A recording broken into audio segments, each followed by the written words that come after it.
जी हाँ दोस्तों, मोदी लाल किले से कर गए ऐसा भयंकर ब्लंडर कि मंच से मुंह छिपाते उतरे नीचे। भागवत हुए हैरान, लोगों ने मुंह पर सुनाया। बहुत स्वागत है आप सभी का। आप देख रहे हैं द राजनीति का विशेष सेगमेंट खबर और विश्लेषण। मैं हूं जब्बार खान। दोस्तों, आखिर ऐसा क्या हुआ जबकि पूरा पालतू मीडिया मोदी की तारीफ में कसीदे पढ़ रहा है, तो मोदी के लाल किले से भाषण देने और मंच से उतरने के बीच की ऐसी तस्वीरें सामने आ गई जिसने पूरे देश को शर्मिंदा सा कर दिया।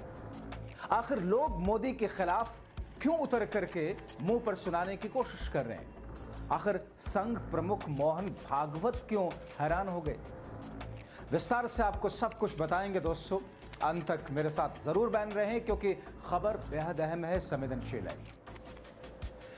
दोस्तों, प्रधानमंत्री नरेंद्र मोदी ने स्वतंत्रता दिवस के मौके पर लाल किला से तिरंगा फहराने के बाद जब अपने भाषण की शुरुआत की तो लगा कि इस बार पीएम मोदी शायद कुछ ऐसा कहेंगे जो संविधान, लोकतंत्र, देश के विकास, महिला सम्मान, दलित उत्पीड़न रोकने, महंगाई कम करने, बेरोजगारी खत्म करने, आपसी सौहार्द को बढ़ावा देने, शिक्षा, स्वास्थ्य को बेहतर करने, इसका बजट बढ़ाने के लिए होगा। मगर मोदी ने जो कहा वो चुनावी जुमलों, नाराज आरएसएस को मनाने, अपनी झूठी तारीफों के पुलिंदे के सिवा उसमें कुछ नहीं था। चले, मोदी ने अगर अपनी झूठी तारीफ भी की तो कुछ देर के लिए इसे भी नजरअंदाज किया जा सकता है। मगर नरेंद्र मोदी ने बतौर प्रधानमंत्री लाल किले की प्राचीर से अपनी कुर्सी बचाने के लिए उस संगठन के तारीफों के पुलिंदे बांधने की कोशिश की। वो पुलिंदे बांधे जो संगठन एक वक्त में बैन किया गया था, जिसे मुसलमानों के विरुद्ध नफरत का संगठन कहा जाता है, जिसने करीब 52 वर्षों तक अपने दफ्तर पर तिरंगा नहीं फहराया, जो तिरंगे का विरोधी रहा है, जो संगठन देश की आजादी के लिए लड़ रहे हमारे देश के पुरखों के बलिदान के खिलाफ अंग्रेजों के साथ में खड़ा हो गया था, जिस संगठन ने संविधान की प्रतियां जलाई थी, जिसने संविधान बनाने वाले बाबा साहब भीमराव अंबेडकर के पुतले जलाए थे, और जो कहता है कि संविधान से उस लाइन को हटा देना चाहिए जो देश में सभी धर्मों को समान नजर से देखते हैं। वो लाइन, जिस संगठन के मुखिया कहते हैं कि देश को 15 अगस्त 1947 को आजादी नहीं मिली थी। देश को आजादी तो तब मिली जब अयोध्या में मस्जिद तोड़ करके बनाए गए मंदिर का उद्घाटन किया गया। मगर मोदी साहब लाल किले की प्राचीर से उस संगठन जिसका नाम आरएसएस है, उसके तारीफों के कसीदे गढ़ने लगे। जाहिर तौर पर यह लाल किले का प्राचीर था। यह वो ऐतिहासिक इमारत है जहां से आजाद भारत में हर साल हर प्रधानमंत्री जाकर के देश के बारे में बातें करता है, संविधान की रक्षा, देशवासियों की रक्षा और विकास की बातें करता है। यह मोदी साहब की रैली नहीं थी, बीजेपी को जिताने वाली रैली नहीं थी, यह अनुराग ठाकुर का वो मंच नहीं था जहां से गोली मारो फलानों को नारे दिए जाते हैं। इस मंच, इस प्राचीर की गरिमा को तार तार किया। दोस्तों, मोदी साहब ने जैसे ही आरएसएस की तारीफ की, पूरे देश में हड़कंप मच गया। क्या क्या कहा गया राजनीतिक दलों की तरफ से मोदी साहब द्वारा अपनी कुर्सी खिसकने और खिसकाने वाले संगठन आरएसएस की तारीफ के विरुद्ध, आपको बताऊंगा कि लोगों ने कहा क्या है, लोगों ने कैसे मुंह पे सुनाया है। मगर उससे पहले एक सवाल ये कि मोदी साहब कम से कम ये ख्याल तो कर लेते कि जो आरएसएस देश की आजादी में शामिल ही नहीं था, जिसके लोग देश की आजादी से दूरी बनाए थे, जिसके भाई भतीजे जैसे लोग, सावरकर जैसे लोग माफी मांग करके आजादी की लड़ाई से दूरी बनाते हैं और अंग्रेजों के पिट्ठू बन जाते हैं, अंग्रेज उन्हें वजीफा देते हैं, वो संगठन जिसका अपना कोई हीरो नहीं हो, जिसके बुनियाद पर मोदी को उस शख्स को अपना हीरो बनाना पड़ता है मजबूरी में, सरदार पटेल जी को, जिस सरदार पटेल ने इस आरएसएस को बैन किया था। अब उसी संगठन की तारीफ, आरएसएस की तारीफ स्वतंत्रता दिवस पर लाल किले की प्राचीर से मोदी साहब आप करने लगे। आप तो पूरे देश को अपना चुनावी मंच ही समझते हैं। जाहिर तौर पर कांग्रेस, सपा, सभी विपक्षी पार्टियों ने एक सुर में प्रधानमंत्री नरेंद्र मोदी की सिर्फ भत्सना नहीं की, बल्कि सवाल उठाया कि नफरत के सौदागरों की तारीफ करना इस मंच से दरअसल देश के साथ गद्दारी है, लोकतंत्र के साथ गद्दारी है, संविधान के साथ गद्दारी है। दोस्तों, असदुद्दीन ओवैसी ने सोशल मीडिया हैंडल पर लिखा, संघ पर प्रहार करते हुए कि स्वतंत्रता दिवस की स्पीच में आरएसएस की तारीफ करना स्वतंत्रता संग्राम का अपमान है। आरएसएस और उसके वैचारिक सहयोगी ब्रिटिशों के पैदल सैनिक के रूप में काम करते थे। कभी उन्होंने स्वतंत्रता की लड़ाई में हिस्सा नहीं लिया। वो गांधी से उतनी नफरत करते थे जितनी कभी इन्होंने ब्रिटिशों का विरोध नहीं किया। जिस चुनावी हिंदुत्व की विचारधारा बहिष्कार में विश्वास करती है और हमारे संविधान के मूल्यों के विपरीत है, मोदी नागपुर जाकर के एक स्वयंसेवक के रूप में आरएसएस की तारीफ कर सकते थे। उन्हें ऐसा प्रधानमंत्री के रूप में लाल किले से क्यों करना पड़ा? चीन हमारा सबसे बड़ा बाहरी खतरा बना है, लेकिन इससे भी बड़ा खतरा अंदर है, वो इसी कहते हैं। वो नफरत और बंटवारा जो संघ परिवार फैला रहा है। अपनी आजादी को सच्चे मायनों में सुरक्षित रखने के लिए हमें ऐसी सभी ताकतों को हराना होगा। ओवैसी ने कहा कि पीएम ने हमें एक बार फिर से याद दिलाया कि असल इतिहास पढ़ना और देश के असल नायकों का सम्मान करना कितना जरूरी है, ये भक्तों को समझना चाहिए। और खासतौर पर ऐसे नफरती चिंटुओं को जो आपको अलग अलग जगहों पर मिल जाएंगे, कहीं झोला उठाए हुए किसी बुद्धिजीवी के नाम पर, कहीं पत्रकारों के भेष में, कहीं फिर उन गवार अंध भक्तों के भेष में जो अपने आप को भक्त कहने में अनुपम खैर जैसे लोगों की तरह फूले नहीं समाते हैं।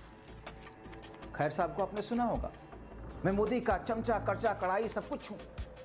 जब ये पराकाष्ठा आने लग जाए तो फिर देखिए कि देश में नफरत की दीवार कितनी मजबूत कर दी गई और ये हिम्मत आ गई एक प्रधानमंत्री को, एक शख्स को जो प्रधानमंत्री की कुर्सी पर होते हुए लाल किले की प्राचीर से आरएसएस की तारीफ करता है। ओवैसी कहते हैं कि अगर हम ये सब नहीं जानेंगे तो दिन दूर नहीं जब कायरता को हमें बहादुरी के रूप में बेचा जाएगा और हम खरीदेंगे। आरएसएस की आलोचना करते हुए ओवैसी कहते हैं कि आरएसएस हमारे स्वतंत्रता सेनानियों को प्रेरित करने वाले समावेशी राष्ट्रवाद के मूल्यों को नकारता है। और इस बीच मार्क्सवादी कम्युनिस्ट पार्टी ने मोदी के कथित झूठ और मोदी के ऊपर प्रहार करते हुए कहा कि पीएम मोदी का स्वतंत्रता दिवस के भाषण में आरएसएस की तारीफ करना बेहद अफसोसनाक है। आरएसएस को संदिग्ध ऐतिहासिक रिकॉर्ड वाला संगठन बताया। देश को 79वें स्वतंत्रता दिवस की शुभकामनाएं देते हुए सीपीआईएम के महासचिव एम ए बेबी कहते हैं कि महात्मा गांधी की हत्या के बाद राष्ट्रीय स्वयंसेवक संघ पर बैन लगाया गया था। इसी संगठन पर, जिस संगठन की तारीफ करते हुए मोदी फूले नहीं समा रहे थे। वो जानते हैं दोस्तों क्यों? क्योंकि खबरें आप देख रहे होंगे, यही संगठन मोदी की कुर्सी छीनने पर तुला हुआ है। यही संगठन गुजरात लॉबी को गुजरात वापस पैकअप कराने पर तुला हुआ है। मार्क्सवादी कम्युनिस्ट पार्टी के नेता ने सोशल मीडिया हैंडल पर पोस्ट किया कि 79वें स्वतंत्रता दिवस पर मेरी ओर से हार्दिक शुभकामनाएं। उपनिवेशी शासन ने भारत की आजादी की यात्रा लंबी और मुश्किल थी। उन्होंने आरोप लगाया कि पीएम ने आरएसएस की तारीफ कर हमारे शहीदों की याद का अपमान किया। तो कहते हैं ये बहुत अफसोसनाक है। पीएम मोदी ने लाल किले से अपने स्वतंत्रता दिवस के संबोधन में आरएसएस की तारीफ की। आरएसएस को लेकर ये कहा कि एक ऐसा संगठन जिसका ऐतिहासिक रिकॉर्ड संदिग्ध है, एक ऐसा संगठन जिसका इन संघर्षों में कोई योगदान नहीं और जिसने लगातार धार्मिक आधार पर राष्ट्रीय एकता को कमजोर करने और तोड़ने की कोशिश की। इतिहासकारों ने सांप्रदायिक दंगों और अन्य हिंसा को भड़काने में इस संगठन की भूमिका दर्ज की है। खास बात यह कि महात्मा गांधी की हत्या के बाद जो हमारे स्वतंत्रता संग्राम के नेता थे, इस संगठन पर प्रतिबंध लगाया उन्होंने। स्वतंत्रता दिवस पर आरएसएस की तारीफ करके मोदी ने हमारे शहीदों और स्वतंत्रता आंदोलन की भावना का अपमान किया। बेहद अफसोसनाक, शर्मनाक है। दरअसल प्रधानमंत्री नरेंद्र मोदी ने कहा क्या दोस्तों, वो भी आपको बता देते हैं।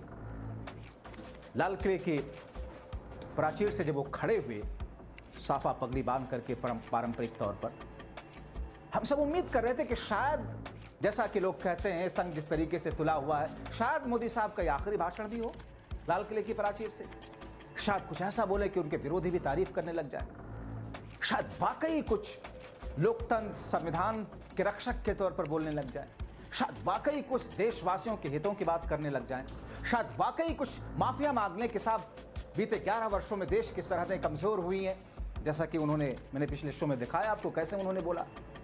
उसके लिए जिम्मेदारी जवाबदेही है, आगे से ऐसा नहीं होगा। बेरोजगारी इतनी चरम पर चली गई, आगे से ऐसा नहीं होगा। महंगाई इतनी ज्यादा बढ़ गई कि जब 38-40 डॉलर प्रति बैरल तेल अंतर्राष्ट्रीय बाजार में बिक रहा था, फिर भी मैंने 100 रुपए जनता से निचोड़े। शायद शिक्षा और स्वास्थ्य के बजट को घटाने के लिए वो कहें कि साहब ये गलती थी, सुधार करेंगे। महिलाओं के उत्पीड़न पर शायद वो बोलें कि साहब अब आगे बेहतर होगा। किसानों के लिए बोलें कि साहब हम अच्छा करेंगे, मगर वो तो इस अंदाज में महिमा मंडन अपनी करने लगे, कहते हैं जैसे अपनी ही साइको फैंसी में लग गए, वो अपनी ही चाटुकारिता में लग गए, ऐसा लगा दोस्तों। उन्होंने कहा दोस्तों, मगर अर्थ कर दी उन्होंने, जब इस पाकीज़ा मंच से जो देश की धरोहर है, जो देश के लोकतंत्र और संविधान के रखवाले के एक सिंबल के तौर पर जाना जाता है, क्योंकि वहां से देश का प्रधानमंत्री जाकर जब संबोधन देता है तो देशवासी पूरी श्रद्धा के साथ में सुनते हैं कि जहां पर प्रधानमंत्री अपनी गलतियों को शायद स्वीकारें, संकेतों में शायद कुछ नया करें, शायद आने वाला साल कुछ बेहतर हो, ऐसी कोई झलक दिखाएं।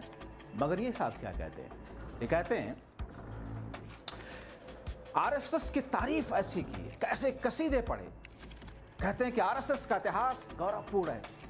ये देश की आजादी में हिस्सा ना लेना, इसे आप गौरवपूर्ण मानते हैं मोदी साहब? आरएसएस दुनिया का सबसे बड़ा एनजीओ है, मैं भी मानता हूं, है एनजीओ आरएसएस। तो आपकी पार्टी भी सबसे बड़ी पार्टी है दुनिया की। आरएसएस ने राष्ट्र की सेवा की और कर रहे हैं, वाह, राष्ट्र की सेवा की और कर रहे हैं। जो आजादी को बताते हैं कि अयोध्या में मंदिर बनने के बाद आजादी मिली, ये राष्ट्र की सेवा है। जो कह रहे हैं कि देश के संविधान से उस लाइन को हटा देना चाहिए जिससे सभी धर्मों को समान नजर से देखा जाता है, यही है देश की सेवा। आज से 100 साल पहले मोदी कहते हैं कि एक संगठन का जन्म हुआ, बिल्कुल, जिसका नाम राष्ट्रीय स्वयंसेवक संघ है। व्यक्ति निर्माण से राष्ट्र निर्माण के संकल्प को लेकर 100 साल तक संघ ने काम किया। काम क्या होगा हिंदुत्व के लिए? काम क्या है देश में नफरत फैलाने के लिए कथित तौर पर? काम क्या है हिंदू मुसलमानों के बीच खाई पैदा करने के लिए? काम क्या है मुस्लिम विरोधी एजेंडा को अपनी इस बीजेपी की सरकार से पूरा करवाने के लिए? ये सब काम तो किया है, हम भी उसकी तरह सराहना करते हैं, तारीफ करते हैं। मगर आपको लाल किले की प्राचीर से शायद नहीं कहना था। दर्शकों, आप क्या कहते हैं? बेझिझक राय लिखें।